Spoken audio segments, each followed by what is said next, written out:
আসসালামু আলাইকুম। হাম একটি ভ্যাকসিনেশন প্রিভেন্টেবল ডিজিজ, অর্থাৎ আমরা ভ্যাকসিন দিয়ে এটাকে প্রিভেন্ট করতে পারি, এটাকে প্রতিরোধ করতে পারি। তাহলে ভ্যাকসিন দিতে হবে। কি ভ্যাকসিন সাধারণত দেওয়া হয়? এটি কিন্তু এত সুবিধা আমাদের দেশে গভর্নমেন্ট এটা ফ্রি অফ কস্ট প্রোভাইড করে।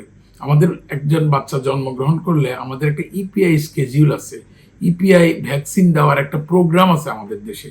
এই প্রোগ্রামের মধ্যে এটি অন্তর্ভুক্ত।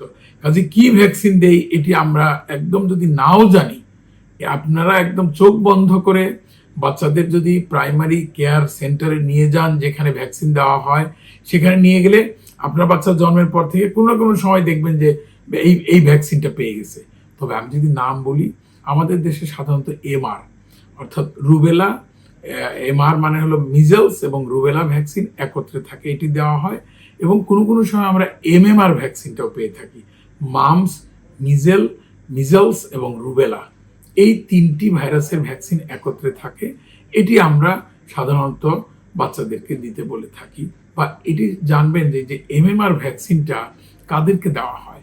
যদি ছোট সময়ে কারো ভ্যাকসিন না দেওয়া থাকে অথবা দেওয়া থাকে, ইররেসপেক্টিভ, যদি কোনো ছেলে মেয়ে কলেজ স্কুলে যায়, তারও কিন্তু একটা এমএমআর ভ্যাকসিন দিয়ে নেওয়া ভালো।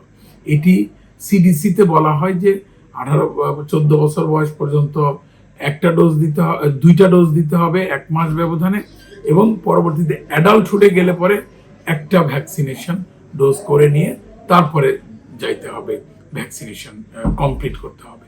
যাই হোক, আমি দুটি নাম বললাম, একটা হলো এমআর অর্থাৎ মিজলস এবং রুবেলা, আরেকটি বললাম এমএমআর মানে হলো mum's, measles and rubella vaccine. এটি আমরা দিয়ে থাকি। ধন্যবাদ সবাইকে। আসসালামু আলাইকুম।